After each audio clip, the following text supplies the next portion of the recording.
welcome to this very special 5 by 15 event, and it is wonderful to have you all with us and our incredible lineup of speakers joining us this evening. Tahmima, Anam, Lawrence Wright, Lisa Taddeo, George Butler and Arifa Akbar, and we'll be talking about personal quests, explosive road trips, feminism, fantastic fiction and incisive reportage. And it is such an honor to have them with us from America and from the UK. Please tweet us at 5 by 15 stories. Let us know what you think. Book details will be appearing in the chat, thanks to Stephanie. And I know that our bookseller in the UK, Newen Books, would be delighted to help those of you who are in the UK with any orders. Each speaker has just 12 minutes to tell their story. And without much further ado, I'm going to introduce our first speaker this evening, Tahmima Anam. She is a friend of 5 by 15. She's spoken with us before. She's an award-winning novelist, short story writer, and Harvard-educated anthropologist. And she's also executive director of Rolly, which is a music technology startup based in New York and London and highly relevant to this evening's talk. The Startup Wife is Tahmima's new novel, and it tells a story about love, about work, feminism, and ambition, all set in the startup world of social media apps and disruptive software. So thank you, Tahmima, for being with us. Welcome, and the floor is all yours. Thank you, Daisy, and thank you all so much for coming. It's really wonderful to be here. Today, I'm going to talk to you about the office, the startup, and the marriage, my marriage. First, the office. Remember when we used to walk into a building in our shoes and our fancy clothes and say good morning to everyone, the same people every day, and get coffee at the place next door? As someone who's had both an office job and a stay-at-home job, I sort of feel a mixture of longing and nostalgia and revulsion for both. I love to work in my pajamas, but I also love office lunch. And I love the quiet of working alone, but also the buzz of sitting around the table and having a conversation with colleagues. I guess the pandemic has made us all aware of the ways in which we took this ritual for granted, how we privilege the physical office over all other forms of working. And this was especially challenging for women, especially working mothers who had to prove that working from home made them just as productive as those who showed up at the office 5 days a week. And of course, as we know, that wasn't the only thing about the office that made it unfriendly for women. I'm sure you've all read the articles and seen the studies about office culture, that it's deeply sexist. It has a bro culture that excludes women. The golfing, the way women are defined in their recommendation letters as collaborative and cooperative rather than assertive and driven, the way that men are described. Everything from the air conditioning to the way tasks are allocated, who makes the coffee, who takes notes at a meeting. Women have always had it hard in the workplace. I don't obviously have the solution to sexism in the workplace, but what I will say is that we have to begin by admitting that sexism is not the byproduct of office life, something unpleasant that we have to render less unpleasant in the midst of a system that basically works, but rather that sexism and patriarchy are the reason the office exists.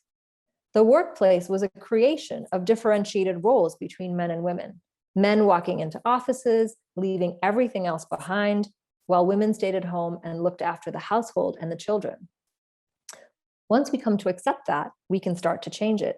In other words, sexism is baked into the very system, the very structure of office life. One would not exist without the other. My own relationship to the office happened because my husband founded a company, a startup, about 10 years ago.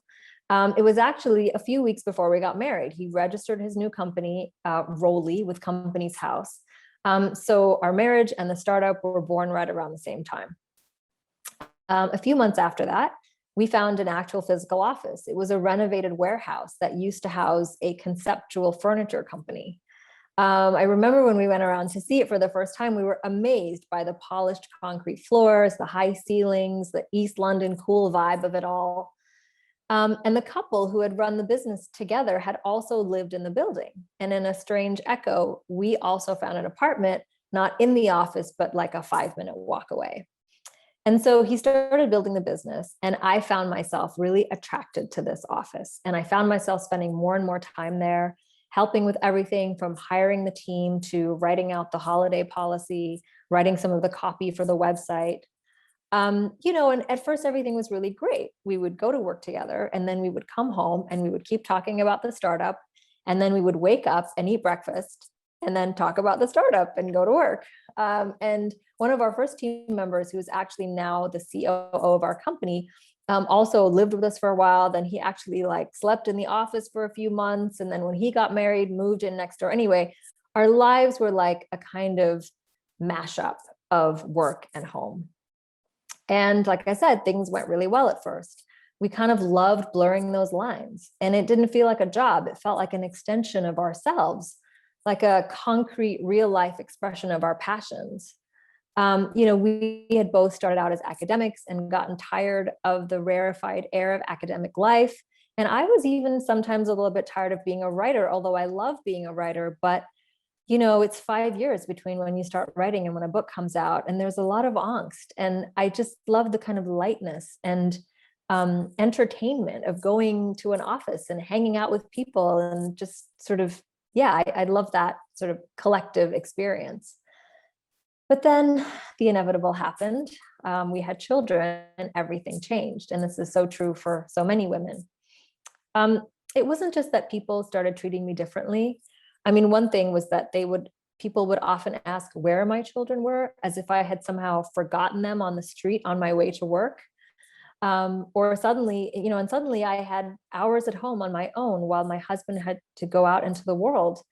I wasn't just looking after a baby and keeping him alive, but there was all this other stuff that came with it. I had to remember his doctor's appointments, when he had to get his vaccinations. I had to remember to sign him up for nursery, which I totally forgot to do for like 2 years. And anyway, that's a whole other story. So it was a lot. It was a whole new world that had opened up to me, and I was quite overwhelmed by it, as many women are. In the meantime, of course, the startup was as demanding as ever, and it started calling my husband to the West Coast for business trips. So there were long flights away, long flights, there were weeks away. Parenting was stressful, the nights were excruciating, and the business was also painful and demanding and excruciating. We started to argue about who had the harder job. And even now, it's difficult to say who was right. I mean, obviously, I think it was me, but, there's an argument to be made on both sides. I could see how challenging it was. And, the thing is that we had made an agreement that we were going to raise this child equally. And we both had the very best intentions. One of the things that rankled, and I have to say this, I have to tell you the story as my earbuds kind of start to fall out because I'm so excited and they're kind of popping out. Anyway, one of the things that really rankled is that we could never, ever go on holiday. Okay. So we kept canceling all these vacations, and once in a while we would take one. And I remember this one in particular. We flew to Bangladesh, where my parents were. We dropped off the children and we went to Thailand. And this was very exciting. And we had this beach holiday, and it was really amazing. We even turned our phones off a few times. And on the last day, as we were driving to the airport, we decided to stop at a ceramics factory by the side of the road. And as we were pulling up into this, by the side of the road, my husband said, I just need to make a quick phone call. It's just going to be 5 minutes. I'll be right there. So I go into the factory, and he's kind of on the other side making his phone call. And we decided to buy mugs for our kitchen. Okay. So mugs. So I'm walking around, I look through the plates and everything. And finally I find the mugs, and it's like 5 minutes, and it's 10 minutes, and it's 15 minutes. And I think, okay, I better start making some decisions. So I pick up a few options, and I sort of go up to him, and he's on the phone. And I started waving these mugs in front of his face, and he's kind of like trying to shoo me away and say, like, do not show me these mugs. And I just started then chasing him down the aisles of this factory with these mugs in my hand. And of course, he just couldn't make a mug decision in the middle of this what turned out to be a very tense phone call. And I bought like the worst mugs in the world. And every time I look at them, I'm reminded that I cannot even make the smallest decisions while also trying to be a startup wife. And I started to think about myself as a startup wife. I was married to this person, and this person was kind of married to this other thing to which I was also connected. We were in a weird sort of threesome. We went everywhere together. We did everything together, and our fates were tied to each other. What kind of enraged me was that I felt that I was living out the same tired rituals that women had played out for generations before me. And yet, alongside that, I was part of a culture that was engaged in a new kind of myth making. That's the foundational myth of startup culture, the myth of disruption. We are told that technology is out to disrupt everything, from the way we do our laundry to how we order a pizza to really fundamental things like how we connect with our loved ones around the world. Technology is talked about as life-changing, as revolutionary, as transformational. And within companies, the vocabulary, it's like, we're going to kill it, we're going to crush it. There's a monster valuation, there's a huge exit, and of course, the much longed for unicorn. If you don't know what a unicorn is in tech speak, it means your company is worth $1 billion. Technology in the startup world also emphasizes the role of the visionary founder, usually a man, who will perform amazing miracles, changing people's lives and making his investors a shitload of money. We are used to imagining our prophets and messiahs as men, and this is just a recasting of that same old trope. I thought that blurring the lines was going to give me an escape hatch to somehow get around these traditional roles that I was being cast into. I also thought that the startup was going to be a different way of working. We were making it all up as we went along. Why not make this part of it up too? But I realized that that was never going to happen. There is a myth of self-creation that comes with technological progress. And yet, as I discovered in my own life, the structural forces at work are powerful and strong, and they will override any flimsy attempt at disruption. Real change can only begin when we acknowledge the depth of the problem, the pull of traditional roles, the ever-turning wheel of patriarchy. As a woman, for me, it means taking up the space to say that I am part of a system that needs to be shaken to its very core. When I look around me, I repeatedly see examples of women being left behind. And in fact, the more demanding work becomes, the less visible women become. My agent once said to me, when we were talking about work, she said, "We're surrounded by corpses," which is kind of a morbid thing to say, but it's a phrase that has always stuck with me. All these women that kind of leave the workforce after having children or just kind of disappear. At the same time, when our startup was facing any kind of challenge, which startups inevitably do, we had to keep emphasizing the narrative of success, disruption, growth, and winning. So what did I do?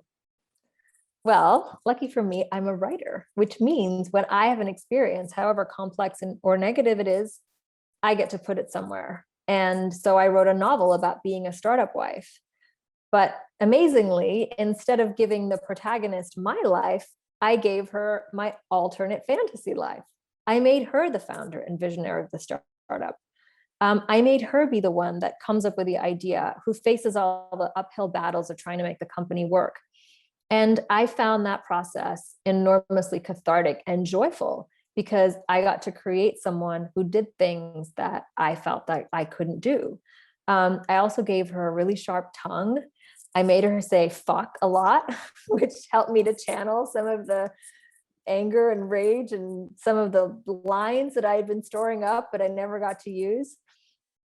And obviously, of course, not everyone who feels the yoke of sexism in the workplace can write a novel. Although if you're out there, I highly recommend it for its therapeutic effects. So what happens next? I think we know that the office will never be the same again. Whatever we return to, the last 18 months have changed our relationship to work forever. For the most part, this is a good thing. Women have proven once and for all that being present in the workplace isn't directly related to productivity. It's my hope that we can use this experience to make a fundamental shift to the way we approach matters of equality in the workplace. It isn't just about flexible hours, being allowed to work from home, being more tolerant of babies like Zoom bombing meetings, hiring more women, but a fundamental cultural shift. Love isn't going to make that shift. My husband and I adore each other and we had the best of intentions. We wanted a relationship of equality, but I realized that we can love each other and want equality, and it doesn't necessarily change anything. Where we work and how we work isn't going to change that. We have to acknowledge that we are part of a system that has been in place for millennia. and that in order to recast that system, we have to challenge the very myths that are at their core. The myth of technological disruption, the myth of work-life balance, the myth of the visionary male CEO. I realized that being a startup wife is just like being any other kind of wife. And it's up to me to change what that means. Thank you so much, everyone. And I'm sorry about my earbuds. Tahmima, that was falling so out. good. Thank you so much, Tahmima, for being with us. The Startup Wife is out now, and that was brilliant, so timely and topical with everything that we've been through, thinking about how work and life can work together. Thank you very, very much. So next, it is a great honor to introduce Lawrence Wright, who is joining us from America. He is a staff writer at The New Yorker, an author, a screenwriter, and a playwright. And his book, The Looming Tower, Al-Qaeda's Road to 9/11, won the Pulitzer Prize for nonfiction and became an acclaimed drama miniseries. But he's here this evening to talk to us about The Plague Year, which is his new book, looking at the American response to COVID-19 from COVID's first appearance in Wuhan to Joe Biden's inauguration. It's a huge honor to have you with us, and welcome, Larry. Over to you. Thank you, Daisy. In October 2019, just a month before the COVID-19 virus is thought to have emerged from Wuhan, China, there was a global health index published that ranked the nations of the world according to how prepared they were for a possible pandemic. And the report found that many of the nations were poorly prepared. But at the top of the list, number one and number two, the best prepared countries in the world to handle a pandemic were the United States of America and the United Kingdom. Now, if you had turned those rankings upside down, it might be a more accurate representation of what actually occurred.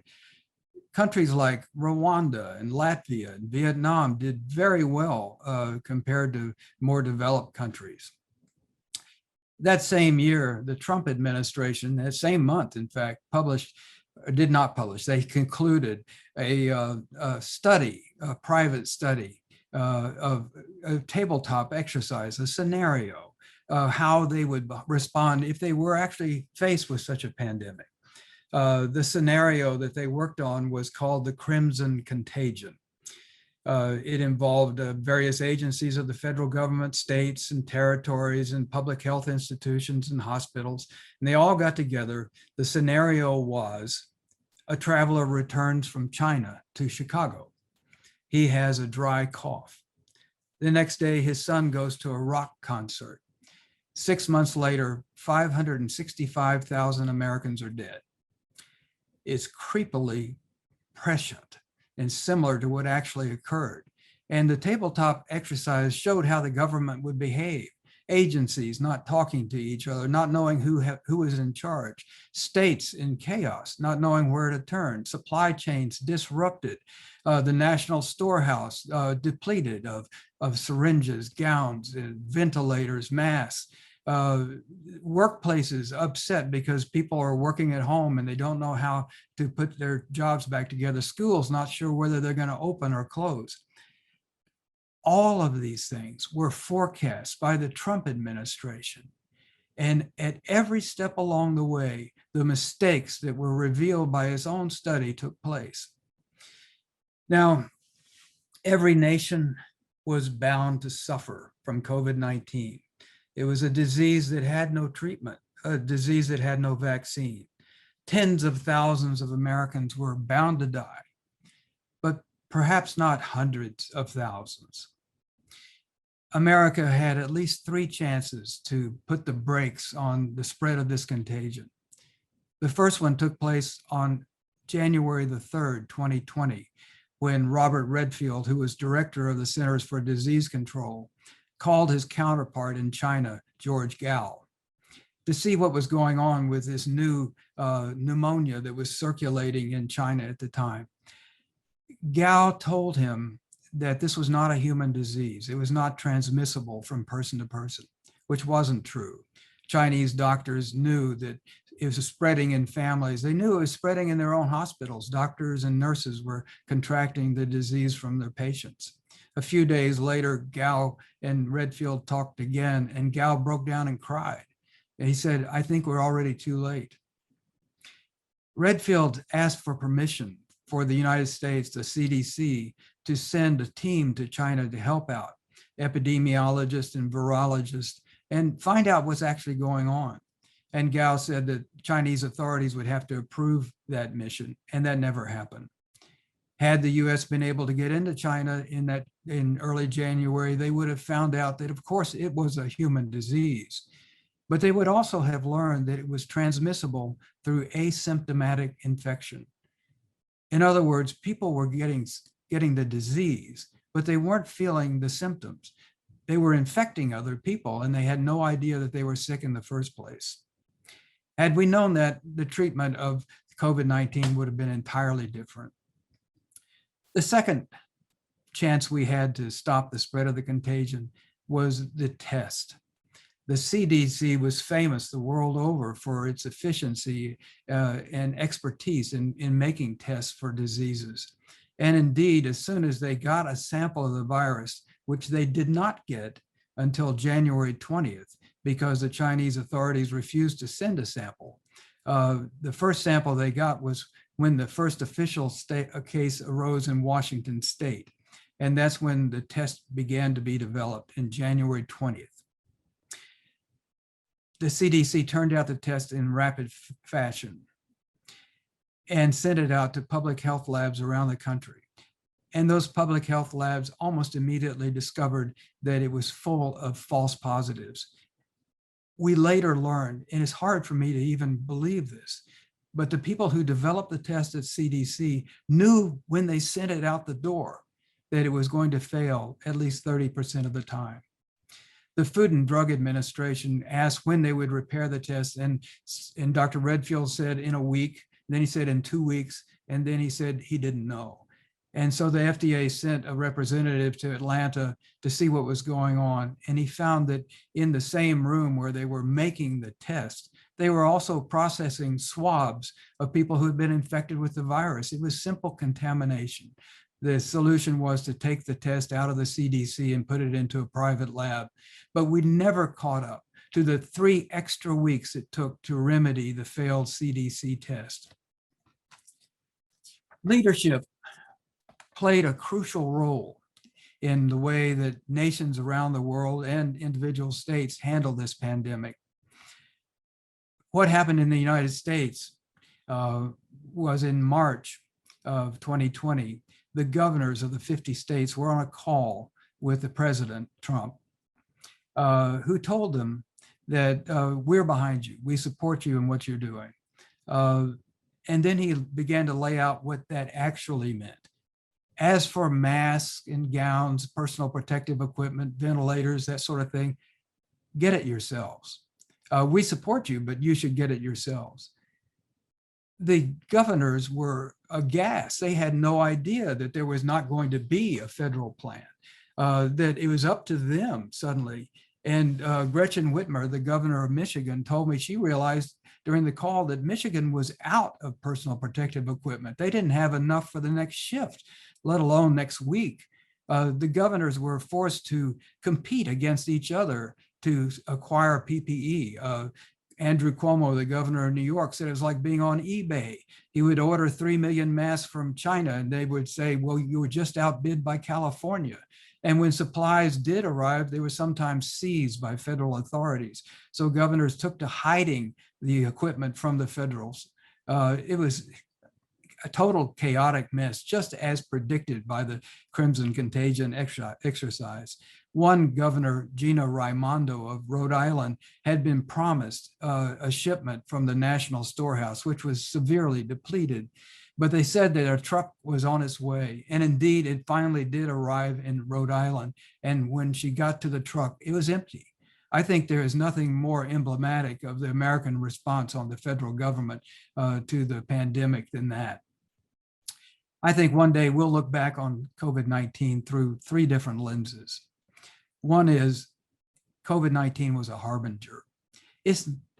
not going to be the last pandemic we face. Just look at the diseases that have emerged since the turn of the century, since Ebola and SARS and MERS and West Nile and Zika and bird flu and Nipah, one after another, a cascade of dangerous diseases, many more dangerous than COVID-19. That is going to continue. And I see COVID-19 as a harbinger of those future diseases. Another way to look at COVID-19 is as an X-ray. We thought we were one society. It turned out we were not. We were another society. COVID-19 was like an X-ray that allowed us to see into our societies, at the countries we really are. It shows us all the broken places, and it gives us the opportunity to mend them. And the final way I think that we can look back on COVID-19 is as a gift. COVID-19, if we can mend the places that were broken, will allow fresh thinking to take place, just as one comparison, the Black Plague, the Black Death in Italy in the 14th century paved the way for the Renaissance. I'm not saying that we're going to have a Renaissance. I'm not really comparing COVID-19 to the scale of death that in the 14th century killed a third of Europe, but it did allow fresh thinking to take place. If we address the changes in our society that COVID-19 has shown us that we need to make, we will become stronger and more compassionate and more flexible societies. It's my hope that that's what we'll do. Thank you very much. Larry, thank you so much for being with us. Such an honor to have such a preeminent journalist here. And that was a jaw-dropping account of what has happened. Just hard to even make sense of it, but so grateful for your insights. And The Plague Year, America in the Time of COVID is out now by Lawrence Wright. Thank you very, very much. It's been my pleasure, Daisy. Thank you. So next this evening, we have another amazing speaker joining us from America, Lisa Taddeo. Lisa is always compelling and she is a best-selling phenomenon.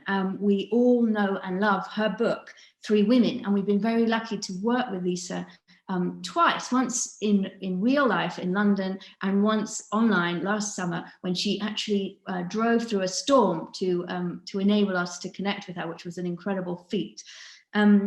Lisa has contributed to New York Magazine, Esquire, Elle, and Glamour, as well as many, many other publications. But she's here this evening to talk to us about her debut novel, Animal. Welcome, Lisa, and thank you for being here. Thank you so much for having me, Daisy. It's a pleasure to be here. What I wanted to talk about darkness because Animal is a dark book, and I wanted to address the reasons why I wrote it and why I felt that that I wanted to sort of be a voice of, not a voice of darkness exactly, but someone who is going to explain some of the darker parts of humanity to people who perhaps had not been exposed. Because one of the things when I was researching my first book, the nonfiction book, Three Women, one of the things that I was asked often by readers was why their stories were sad or dark. And what I found very interesting about that people didn't exactly know, and I think it's because, you know, if you're not in the business of listening to other people and asking them questions, you wouldn't really know. But the thing that happens when you listen to people at length talking only about themselves and where you don't really bring in too much of yourself, when you're just the asker, when you ask them questions, the deep cuts and the things that happened in their past will come to the surface, and they tell you the things that they walk around holding all day, those scars which others cannot see. And there were so many more painful stories even than the ones I shared in Three Women. And those stories never left me. And the other thing that didn't leave me was the notion, kind of simply speaking, that people don't really want to be bummed out by hearing about other people's pain. And the other thing that I began to realize after talking to readers of Three Women was that the very quick and easy diagnosis that a bereft woman or a woman that was left or a woman that was abused was mad or crazy. And I found that with all of the women who had gone, quote unquote, mad, it was very often because someone else had driven them there. And yet we often don't talk about the genesis of a story. We just cut straight to the middle and we describe what the person's doing, the action that they're doing, and we don't really think about what was the begetting factor. So Animal became for me a way to show the ways in which that cuts, both small and large ones, deepen and manifest and metastasize over time to become sort of giant tiger stripes. And these stripes are the marking of an animal, of a woman in this case, turning into the very beast that she has been whipped and or caged into being. And what I wanted to say with Animal was that it was okay to have scars and stripes. I wanted to say that we shouldn't keep lashing out at people with scars and berating them for having been through too much, which was actually something I heard many times about Lena, Maggie, and Sloane, of three women. And for centuries, we have heard mainly from men. Men have told us stories of death and dismemberment. We have listened to men as they talked about not being good enough men, of being cruel men who didn't know if they wanted to be better men. We've heard male writers list the attributes of nubile nymphs, and we have been the nubile nymphs, or our daughters are now those nubile nymphs, and we have endured the skullfuckery that comes with being nubile one day and infertile the next. When it is the woman's turn to write or tell her story or her sister's story, we are meant to tell the good news. We are meant to seduce, but not exactly challenge. We have been culturally and tacitly forbidden from releasing our guts onto our pages, while some men go to war simply so they can write about it. With Animal, I wanted to show the guts. I wanted to show the way the past can handicap you, and specifically this woman, Joan. Of all the stories I heard for three women, there were so many I couldn't publish because the subjects had decided against wanting their stories made public. But there were also so many sadder stories that were happening to the people right next to me. And I absorbed their stories and I lived with them and between them. And I've wanted to tell the roads to hell that some of us take that we don't entirely choose. And to speak for a moment about my own as a young woman, kind of trying to make my way in the world. My father died in a car accident. And then my mother died of cancer a couple of years later. And then my aunt and uncle, who had lived with us and been a sort of secondary set of parents, they died in the same sort of 5-year period. And my remaining grandparent, and then finally my dog. And I'm laughing because, it's one of the sort of the things that I've built up against grief. But the other thing that I've built up is the notion of saying the honest truth about the way that things feel. And anyway, in this sort of period of loss, I sold my family home and I went to live single and alone in New York City. And I met a man there who was a boss of mine and who eventually would make me feel bad for not loving him back. And then there were many others like him who fed off of the sort of wasteland that my life had become. And I let them because I was scared of not having anyone in a storm, of being totally alone the way that I'd been when my parents died. And so many things happened in that period of time. I remember once I was on a date with this young man who reached over across the table and tweaked my nipple apropos of absolutely nothing. We had not even been really flirting. We had just sat down. It was like one drink in. And I was always like, what is it in me that is causing that? What sort of the things that have happened to me, the grief I've endured, how has it informed the way that I appear to the world in a way that makes it seem like these things keep happening to me? So that was something that I really wanted to explore, why when something bad happens to a person, a woman, things keep happening. And I think it's because you're kind of opened in a certain way and people can see that. And that's why, certain men groom younger women. And, there was another point in the book. In the book, there is to speak of some element of the darkness. There is an older woman in the book, the grandmother of Joan, who was raped when she's in her 70s. And my editor in the US reading it, was like, oh, there's a lot of dark stuff in this book. Maybe we should take out the rape of the old woman. That might be a big too far fetched. And of all of the things that Joan experienced as an animal, the rape of the grandmother was one of the things that did happen to me, to my grandmother. And after I said that to him, my editor was like, oh, okay, all right, then it's true. The point is that all the stories are true, that all these things happen. If they didn't happen in sort of reality, they wouldn't really be retold in fiction with a sort of understanding of it. And the point of the book of Animal is, let me tell you this happened. Let me tell you that just because we don't experience something ourselves, we balk sometimes to hear about it from someone else. That's too dark is something I always hear. And I always wonder, why is abuse and pain towards women too dark to hear? What if we had said that the Holocaust was too dark to hear about? So I always wonder, what is gratuitous about telling the truth? Because the stories in Animal are the truth. But I guess sometimes I worry, it's like, does a reader want you to tell them who they are? Do you want me to sort of dust off the woman who told me the dark thing that I can only put in fiction and expose her? And, obviously I'm not going to do that. I can only expose my own dark things, my grandmother's rape, because that's my story. She has passed away. So it's kind of become my traumatic history. But there is something very much of, show me your wounds or I won't believe you. And it's the same thing that the lawyers did to Maggie, the young woman in North Dakota, who was not crying on the stand in the correct manner to be believed. And ultimately, I believe we each of us have a Joan in us, the anti-heroine, I suppose, that of Animal, and that we'd like to deny the bitterness that we can sometimes carry around, all the rage at all of the sort of things we've endured at the hands of men and the cold judgments of our fellow women.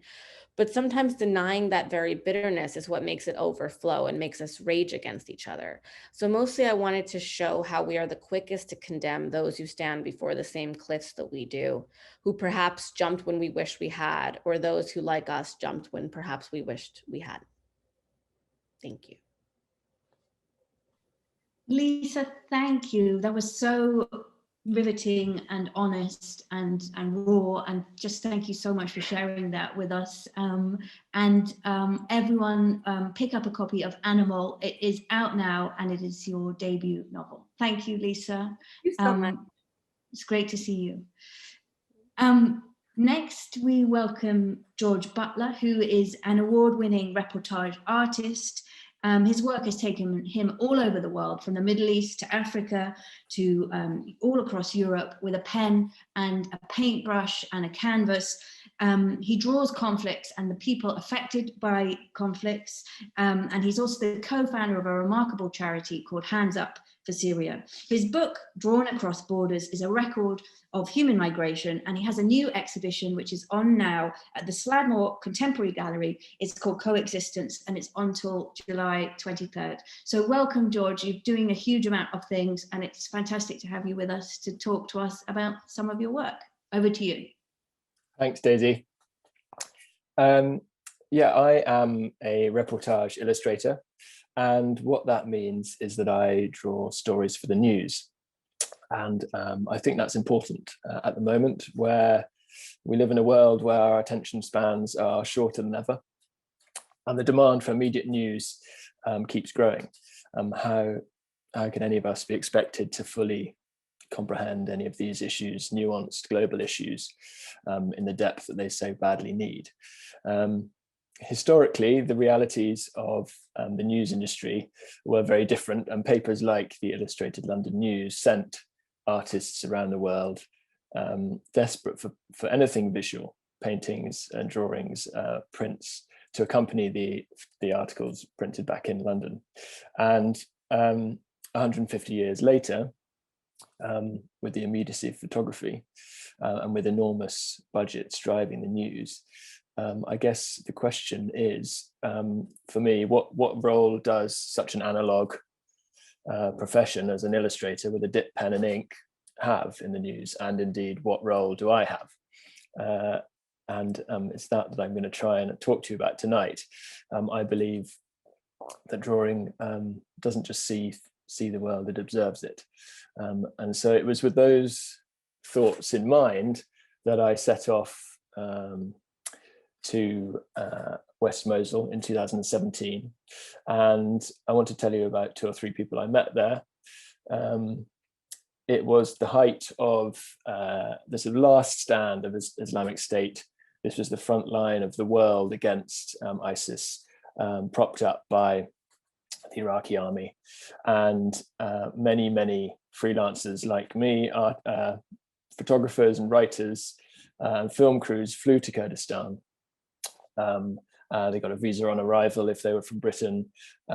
We found fixers, we hired cars, and with a little bit of invention and the right information, headed towards war, which is seemed, I suppose, too easy to be able to do at the time, but that was very much the reality of it. Just to describe a little bit more about that access, I often travel with filmmakers or photographers. We're offering different things for the news. And in the morning, we would visit one of the Iraqi generals, General Assadi. He was head of the Golden Division Special Forces in Iraq, and they were charged with clearing the houses, going house to house to clear them from ISIS. And in the morning, we would go and meet him, and he would decide whether we could go with his convoy, where we were going to go, whether access was allowed. And we were very much in their hands as to whether we could get to the front line. And on one particular day, we were taken to, I use the term front line very broadly. It's a kind of moving thing. Nobody ever defines it. But if you're going forwards, you're going to the front. And if you're not, then you're somewhere else. So it was on this particular day that we were taken onto the rooftop, and there's a low wall, and the only instruction, of course, is to keep your head down so that you don't get shot. And if you do that, then you're relatively safe. And in front of me, I can still see it now, there's a general sitting. He hasn't got any flak jacket or helmet on. He's having a cup of tea, and he's sitting under a little tin roof, so the drones can't see him. There's some cameramen taking pictures of these guys firing their guns. And it wasn't totally clear whether they were firing them for the cameras or whether they were actually firing them and the cameras were filming them. And then I'm sitting at the back trying to draw. It's a very mundane, sort of slow process, and I'm wondering whether I fit in at all. And suddenly the general says 30 seconds in English, and I'm wondering why he's saying that. And then he says 15, and the cameramen, local and international, put their cameras on this low wall and they press record, and they count down 3, 2, 1, and this enormous missile crashes into a building a few hundred meters away. And then, the sort of Hollywood plume of smoke comes up, and the camera people press stop, and that was it. We all packed up and went back downstairs again. And I felt a little shortchanged by that. If that was the way that we were recording our news at such distance. And I suppose, apart from anything else, I felt that drawing should be able to offer more, and that my place wasn't necessarily on the front line. But over the next few days in West Mosul, I drew in the bombed out homes and the refugee camps, and watched people still in the hammam, still functioning. And it was this image that stuck in my mind the most. I'm just going to share my screen.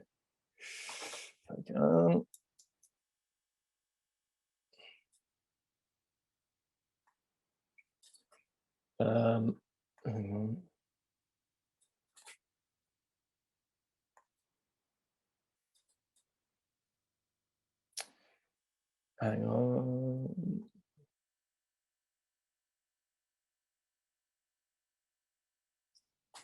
Is that working? Yeah, it's working, but you could do the one at the bottom left to make it full screen if you want. If you could. Yeah. See. Yeah.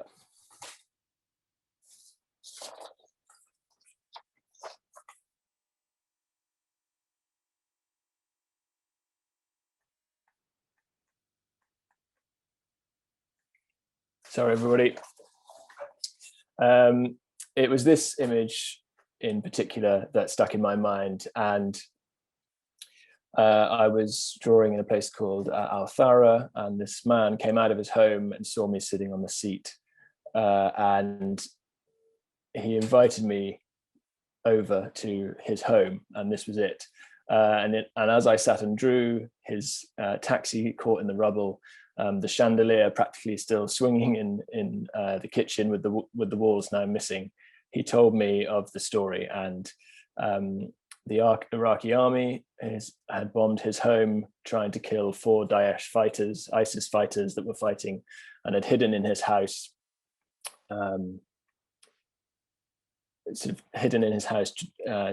to get away from the fighting. And they bombed it, and at the same time killed his mum, 2 of his brothers, and one of his brother's wives. And it was a month later, March the 17th, I won't forget it, that I sat and he walked around in this sort of pathetic scene, trying to sort of gather bits of information from his life. And I suppose this was my way, the time that drawing allowed me was my way of comprehending it. And even now I feel some relief in sharing that story with you, because that was what I promised him and anyone that I've ever drawn to do, and that is to pass on that message. This happened again in Armenia before Christmas, and we've become, I think, so used to seeing scenes on our phones immediately flashed up and to disappear on Instagram or any of the other media channels. And I often think that perhaps the process of drawing them is more interesting than the final image. The image is a sort of reminder, but the bits that I remember are the process. And I spent 2 weeks in Armenia at the end of their war with Azerbaijan. It was a time of great national mourning. The Armenian people felt betrayed by their prime minister for giving away their beloved land, disputed but beloved land. And it was a very sensitive place to operate. Many people didn't want to talk. Families were still searching for bodies of loved ones, often sons and fathers, of course. And this was the last day that we were there.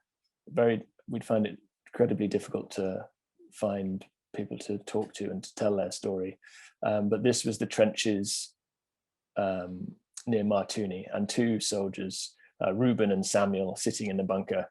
And it was a site that I thought we had sort of committed to our history books. Sort of shallow dug trenches with those pathetic little trowels that you used to see in war films, helmets lying around, the ground too hard to get things in properly, rubbish everywhere. And underneath the bunker, Samuel and Reuben sat under this plastic sheeting. And it really summed up everything about this war, of our Armenian army, which was incredibly passionate, but without the equipment of its opposition, the Azerbaijanis, backed up by Turkish drones. And of course, there was only one winner. And despite, but I suppose the reason I'm showing you this is because the reportage element of it is only really as good as the people that get to see it. And this war happened at the same time as a second wave of COVID in the UK. And that meant that it was largely forgotten. And so I'm showing you now, but many the news stories and other parts have still remain unreported. And the people I'm in touch with in Armenia are still trying to put their lives back together. The morgues are still full with unidentified bodies, and people are still looking for homes. So it's difficult to level with, and it makes you feel sort of almost paralyzed, not knowing what to do. This was an image that I guess made more relevant by the recent news in Armenia, but I fell foul of sort of my own set of rules to not expect anything when I'm going to draw. And this is I was allowed 1 day to draw in Gaza by the Israeli authorities. And I was going there expecting to draw the bombed out scenes that we all think of when we think of that little strip of land with so many people living on it. And then in the afternoon, I find this, and it's a sweet family have come out of one of the refugee camps and are sitting on the beach, ordering drinks, playing with their children, watching them swim in the ocean. And even there's a kind of American style lifeguard with a big red flag watching over everybody. And it was an incredibly warm feeling, despite all the things that we've seen. And I guess that was brought back to me recently, just wondering what has happened to them all and whether that can still exist even after the recent wave of violence. The last person I wanted to talk to you about is Khalid, and I guess relevant because it's International Refugee Week this week. Not that anyone who is a refugee will actually know that, but it is important for us who aren't to acknowledge it. And even as I sort of talk about him now, I can feel the sort of hairs on my arms stand up. He'd be 18 this year. Well, he is 18 this year, but he was a refugee. He had witnessed the most horrific trauma and became orphaned when he saw both his parents killed. He fled to Turkey with his sister and lived like so many people do, so many refugees do, especially on those borders, an uncertain life in those camps. And many are still there. These stories didn't end, and the stories of refugees do not end abruptly or conveniently. So I often wonder where he is, and I had also forgotten that the end of his testimony that we took was much more positive than the stories that I had been telling about him. I often start, as I have, by saying that his parents were killed, but actually at the end of his testimony, there's this extraordinary bit from an 11-year-old at the time.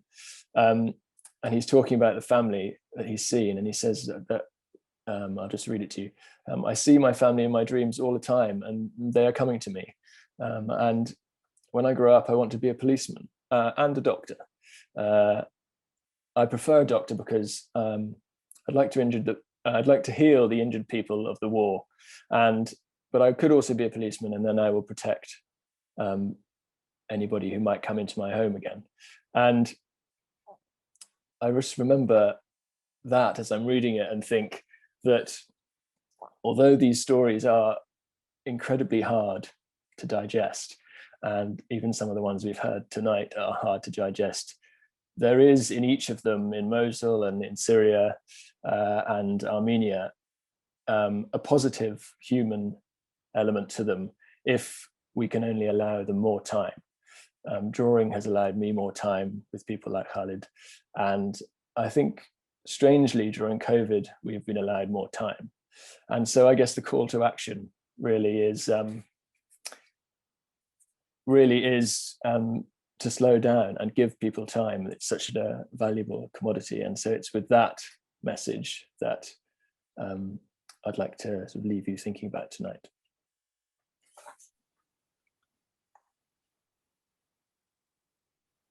George, thank you so much. That was so extraordinary and so wonderful to see your incredible work and to hear about some of the people that you have met during these years.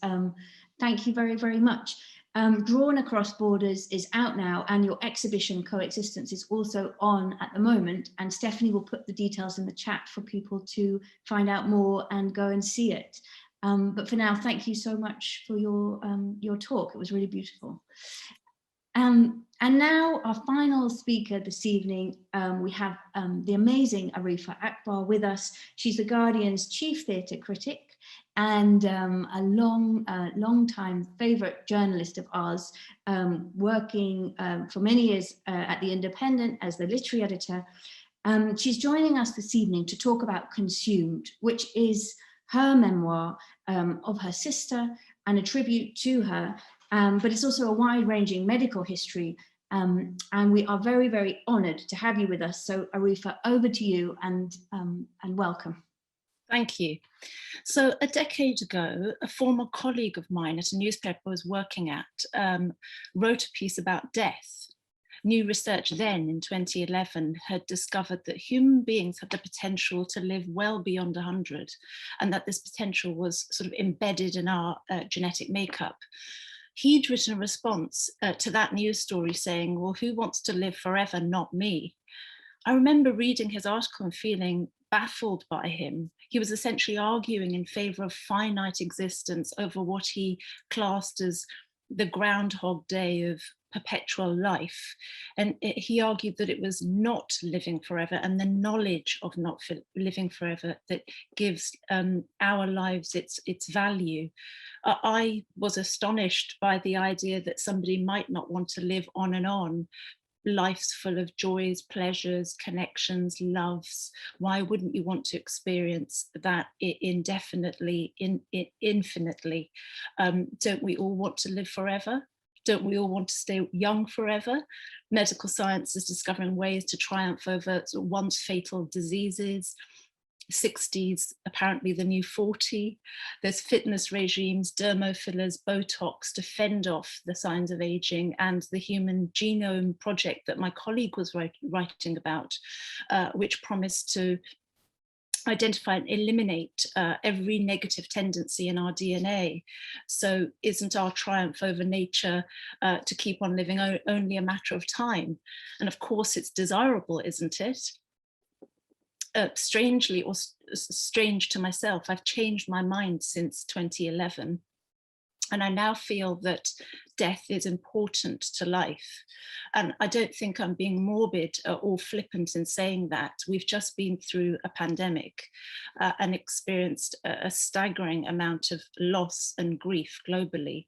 I'm not suggesting that illness, suffering, grief are welcome things in themselves, or that we need to be Pollyanna-ish about it all or look for meanings, but experiencing suffering or loss is not the same thing as living in a way that's mindful of the reality of death and our own deaths. Loss is very different. The loss of a loved one is the most devastating and tragic thing to happen to any of us. I lost my older sister 5 years ago suddenly when she was 45 years old, and she's the subject of my memoir. She'd been feeling ill for months. She'd been shuttling in and out of hospital for weeks before her death, and the doctors couldn't identify what was wrong with her. She had a fatal brain hemorrhage, and we were told to gather around her bed. But even then, the doctors couldn't name what had killed her. And only 24 hours later, they realized it had been tuberculosis, which is an ancient disease that could have been cured with antibiotics had it been diagnosed in time. So we were flabbergasted as a family. Did people still die of TB in this day and age in London, in a state-of-the-art hospital? How was this possible? Well, it was very possible. I found out when I spoke to my sister's doctors. TB wasn't a throwback to another era. It hadn't gone away. And in fact, it was making a comeback. So there I was thinking it was yesteryear's disease, now extinct, certainly in the West, but I couldn't have been more wrong, because TB rates in London the year before my sister died in 2015 exceeded those rates in Rwanda, Eritrea, and Iraq. And a third of London boroughs exceeded the World Health Organization's high incident threshold. And although those rates have come down in Britain since then, we may just have pushed them out of our line of vision because we have a new tuberculosis strategy, which involves compulsory pre-entry screening for anyone wishing to come to the UK for longer than 6 months. But globally, TB remains the top infectious diseases killer, with 10 million people infected, 1.5 million people dying of it in 2018. In 2019, which is a year before COVID swept across the world, a panel of 80 experts described tuberculosis as a pandemic. In a report, they wrote that tuberculosis could be treated, prevented, and cured. Yet this disease remains a relentless scourge, they said. So it's a pandemic now, folded inside our more recent pandemic. But nonetheless, I was full of horror and bitterness after my sister died of this curable disease. And I felt she'd been cheated out of half a life. She ought to have lived until 80, 90, the kind of lifespan we think we have a right to in the developed world. But slowly her loss has changed the way I look at death. I found myself taking a lot of journeys as an investigation into her life and death. I went to Norway to look at a painting that Edvard Munch had painted of his sister Sophie, who also died of TB in childhood, in fact. And I went to Tuscany to listen to a Puccini opera, La Bohème, about a beautiful doomed tubercular woman because I'd given my sister opera tickets when she was a teenager for that very opera. And I also went to Rome to visit the Sistine Chapel, which is where my sister had gone after her first very big bout of depression. And she'd come back from the Sistine Chapel transformed for a while. And it seemed as if the art she'd seen there had cured her. So I went to see what she'd seen. And when I stepped inside the chapel and looked at its walls, I felt that so much of life in there was defined by its opposite. So ecstasy by agony, good by evil, the seen by the unseen, God by the devil. And these contrasts gave each other their meaning and shape. And then last September, in the middle of lockdown, I read a column written by a young man called Elliot Dallin. And he'd been diagnosed with terminal cancer. He was 31, he had just weeks to live. And he wrote this column because he wanted to pass on a few tips about living. His tone in the column surprised me. He'd refused a drug trial because it had made him feel debilitated, and he didn't want to just clock up the years, he said, so he was preparing to die. And he wrote, there will always be places and experiences missing from anyone's life. The world has too much beauty and adventure for one person to see. But I think my time has been pretty good. A life, if lived well, is long enough. And most surprisingly of all, he said that despite the diagnosis and the very low times, life since that diagnosis hadn't just been bearable, it had actually been fantastic. And what he said reminded me of a text message that I got from my sister. She'd sent it from her hospital bed. The month before she died, she was feeling a lot better. Her doctors thought that she'd beaten this mystery illness. And her text message said, I have not died, and the world has become so colorful.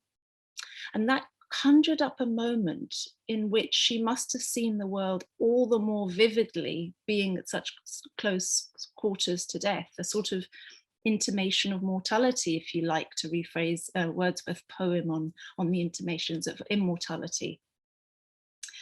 I'm not saying that we need to have a close brush with death to appreciate life more fully, but I am saying we don't need to be afraid of the prospect of not living forever.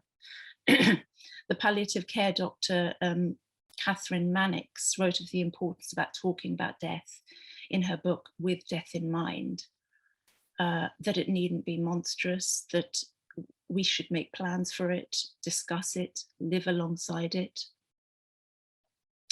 A few weeks after my sister died, I went out with a couple of very close friends who'd both had much more death in their lives than I'd ever had. And we sat down for a pizza, and they sat there listening to me as I raged about my sister's lack of diagnosis, about the unfairness of it all, about the unfairness of her dying at 45, just as she'd got herself back on track after years of depression. And I said, what's the point of it all? You know, if we have to die, what does it all boil down to? And one of them said, this is the point of it, sitting here in this restaurant, eating pizza, and there may be no grander scheme than the pizza and the friendship. And if that's really all we have, isn't it okay? being with the people we love, eating pizza, drinking a cup of coffee in the sun. The end is where we start from, wrote T.S. Eliot in Four Quartets. The end is where we start from. And like the other 31-year-old Eliot said last September, however long we have, if life is lived well, it is enough. So I don't think it's immortality that leads us to happiness, but being aware of just how mortal we are. So in other words, we don't need to live forever to be happy. In fact, the key is in the opposite, to remember that we don't. Thank you. Arifa, thank you so much for sharing that story.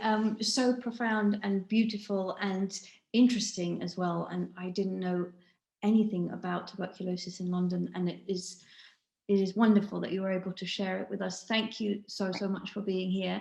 Consumed is out now, and thank you. Thank you to all of our incredible speakers this evening, Tahmima, Anam, Lawrence Wright, Lisa Taddeo, George Butler, and Aretha Akbar. And thanks for your extraordinary support in being here with us this evening. All our books are out now, and Newham Books do have copies, so give them a call or email them if you would like to buy from them. For now, that's all we've got time for. The link will be shared tomorrow to watch the session again, and please do share it. And for now, good night, and thank you very, very much.